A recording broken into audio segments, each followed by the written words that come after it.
Hello दोस्तों, मैं प्रेम किशोर आपका एसपीएन क्लासेस में स्वागत करता हूं।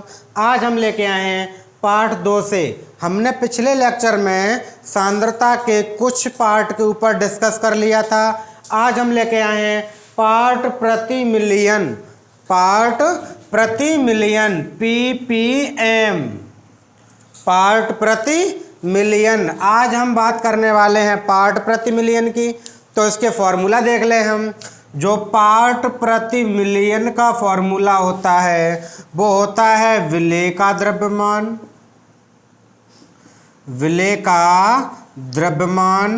अपॉन विलयन का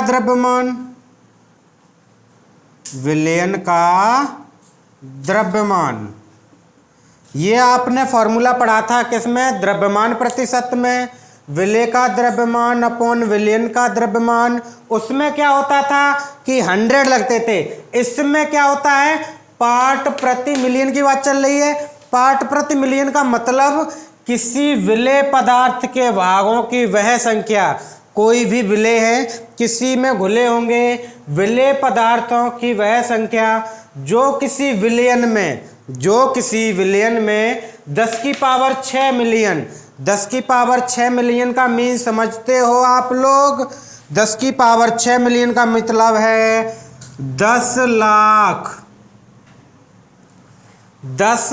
लाख वह विलेय पदार्थ की भागों की वह संख्या जो 10 लाख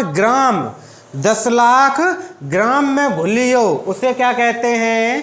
पार्ट प्रति मिलियन। तो इसमें कितने में घुली होनी चाहिए? 10⁶। क्लियर है? इसके अकॉर्डिंग हम क्वेश्चन देख लेते हैं। देखें, जैसे क्वेश्चन देखेंगे, समुद्रीय जल के प्रति 1 किलोग्राम में इतनी ऑक्सीजन घुली हुई है। ऑक्सीजन की सांद्रता ppm में ज्ञात करनी है। जो ऑक्सीजन की सांद्रता है वो किस में ज्ञात करनी है आपको? ppm में। सबसे पहले क्वेश्चन को हम शुरुआत करते हैं हल से। क्वेश्चन में जो चीज दी जाती है उसे देखें। दिया क्या गया है आपके क्वेश्चन में? विलेय। जो चीज घुली हुई है वही तो बोली जाएगी विलेय। विलेय कितना है आपका? 5.10⁻³ ग्राम। क्या घुला हुआ है? ऑक्सीजन।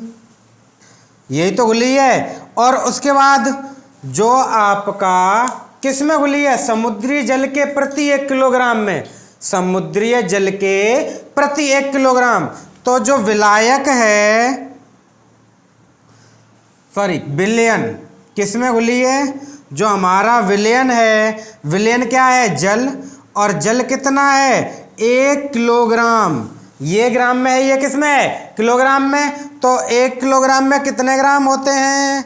1000 ग्राम। ठीक है, तो ये क्या हो जाएगा? विलयन। तो आपको पता है विलेय का द्रव्यमान इतना है, विलयन का द्रव्यमान इतना है। तो हम यहाँ से डायरेक्ट लगा सकते हैं। विलेय का द्रव्यमान कितना था? 5.8 × 10⁻³ अपॉन जल का कितना है? 10 की 1000। ये किस में है? ग्राम में। ये भी किस में आ गया? ग्राम में। इंटू 10 की पावर 6। यहाँ तक कोई दिक्कत? ग्राम से ग्राम खत्म। उसके बाद देखेंगे ये पावर ऊपर जाएगी, किसकी हो जाएगी? -6। तो इसका मतलब इससे ये पावर सब खत्म। बचा कितना? 5.8 ppm। क्लियर है? ये हमारा था पार्ट प्रति मिलियन। आगे देखते हैं मोल अंश।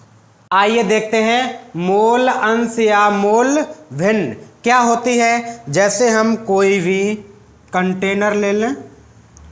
कंटेनर में A और V दो हमने द्रव मिलाए। विलेय, A को क्या माना? विलेय। V को क्या माना हमने? विलायक। विलेय और विलायक को जब मिलाते हैं तो क्या बनता है? विलयन। अब इसकी हम बात करने वाले हैं मोल अंश की। इसकी बात करने वाले हैं मोल अंश की। तो यहाँ से देखें, हम A का मान लें, माना ए क्या है यहाँ पर, विलेय के मोल मान ले हम Na, और वी क्या है, विलायक, इसके मोल मान लिए हमने Nv। उसके बाद हमने क्या किया, ए का मोल अंश, जो ए का मोल अंश माना वो हमने मान लिया XA, और बी का जो मोल अंश माना हमने वो हमने मान लिया XV। दो आपने ये चीज़ क्रम से मान ली, दो। अब देखेंगे मोल अंश की बात चल रही है। यदि आपको पूछा जाए कि ए के मोल अंश यानी XA क्या होंगे, तो फॉर्मूला याद रखना, ए के मोल वट्टे विलयन के मोल, ए के मोल वट्टे विलयन के मोल। ए के मोल अंश पूछे जा रहे हैं तो क्या होगा, ए के मोल वट्टे विलयन के मोल। तो यहाँ से ए के मोल अंश XA, हमने ए के मोल क्या माने हैं, Na, और विलयन देखें किससे मिलकर बना है, विलेय और विलायक से मिलकर क्या बना है, विलयन। तो हम यहाँ पर निकालेंगे विलयन के मोल, तो क्या हो जाएगा, विलेय के मोल प्लस विलायक के मोल, तभी तो विलयन के मोल पता चलेंगे। इक्वेशन दे देना। फर्स्ट मोल अंश का पहला फॉर्मूला हो गया। देखते हैं बी के मोल अंश। बी के मोल अंश कैसे निकालोगे, बी के मोल अंश हमने क्या माने थे, XB। फॉर्मूला क्या होगा, देखो जब ए के मोल अंश निकाले तो ए के मोल आए थे, अगर बी के मोल अंश निकालने तो क्या आएगा, वी के मोल वट्टे विलयन के मोल। अब हम देखेंगे XB, वी के मोल क्या माने थे हमने, NV, विलयन के मोल क्या थे, Na plus NV। Equation number second, ये किसके मोल अंश निकल आए, बी के मोल अंश। जब ए के मोल अंश और बी के मोल अंश का योग करते हैं हम, जब ए के मोल अंश और बी के मोल अंश का योग करते हैं तो क्या निकल के आता है, ए के मोल अंश Na और इसके मोल अंश NV upon Na N plus B। दोनों का हम एलसीएम लेंगे, कितना आएगा, Na प्लस NV, तो हो जाएगा Na प्लस NV। इससे ये ख़त्म। तो यहाँ से आप देख सकते हैं जब हमने दोनों का योग किया तो जब दोनों का योग कर रहे हैं कितना निकल के आ रहा है, XA प्लस XB बराबर जो निकल के आया 1। यानी कहने का मतलब ये है जब दो या दो से अधिक विलेय या विलायक मिलाए जाएं तो उनके मोल अंश का योग कितना निकल के आता है, 1। ठीक है, ऐसे ही 2 के लिए, 3 के लिए भी उनका योग कितना निकल के आएगा, 1। देखते हैं मोल अंश के ऊपर एक क्वेश्चन, आइए देखते हैं मोलरता। मोलरता क्या होता है, मोलरता 1 लीटर विलयन में घुले हुए विलेय की मोलों की संख्या, जो घुले हुए विलेय के मोल होते हैं उनकी संख्या को क्या कहते हैं, मोलरता। जैसे देख सकते हैं मोलरता कितने में घुला हुआ है, 1 लीटर विलयन में। 1 लीटर विलयन में जो विलयन है कितना है, विलयन का आयतन, हमेशा आयतन किस में होता है, लीटर में। अगर 1 लीटर में क्या होगा, विलेय के मोल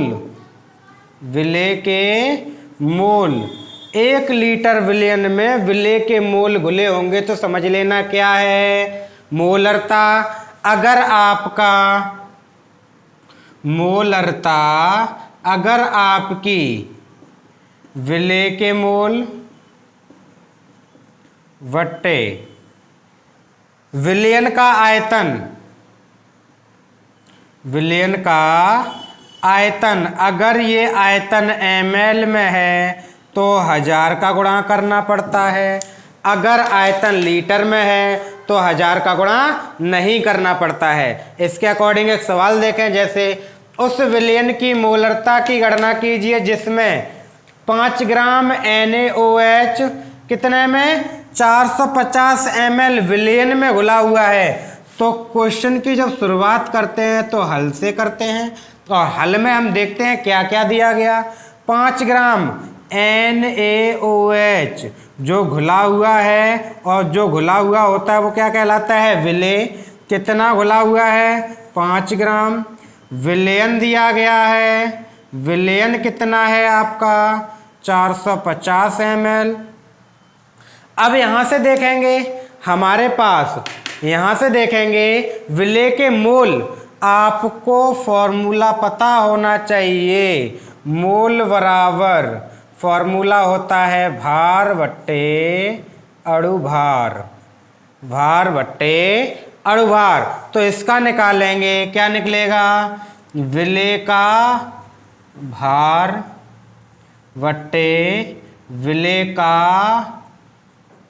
अणुभार इनटू विलयन का आयतन, विलयन का आयतन किसमें, ml में, और कितने का गुणा चल रहा था, 1000 का। अब हम देखते हैं विलेय का भार तो आपको पता है कितना दिया गया, क्या अणुभार दिया गया, इसका अणुभार निकालेंगे। किसका निकालना है, विलेय क्या है NaOH, तो Na का कितना होता है, Na का होता है 23 प्लस O का होता है 16 प्लस H का होता है 1, तो टोटल हुआ जाके 40। तो यहाँ से हम निकाल सकते हैं, भार भी पता है, अणुभार भी पता है, विलयन का आयतन भी पता है। तो यहाँ से रखें, भार कितना है आपका 5, अणुभार कितना है 40, आयतन 450 इंटू 1000, 0 से 0 कैंसिल। ऊपर देखेंगे काटा पीटी करके आपका जो आंसर निकल के आएगा वो निकलेगा 0.278 मोल प्रति लीटर, मोल प्रति लीटर, या इसे हम कैपिटल M से भी प्रदर्शित कर सकते हैं। क्लियर है? तो आगे देखते हैं मोललता।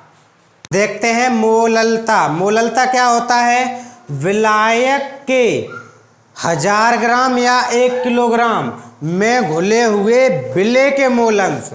मोललता जो निकलती है वो क्या होती है, जो आपका विलायक होता है, विलायक का द्रव्यमान ग्राम में, अगर किलोग्राम में होगा तो कोई बात नहीं, ग्राम में होगा तो देखते हैं। ग्राम में हो तो विलेय के मोलंश, सॉरी विलेय के मोल, अगर ग्राम में किलोग्राम में होगा आपका तो 1000 का गुणा नहीं करना पड़ेगा।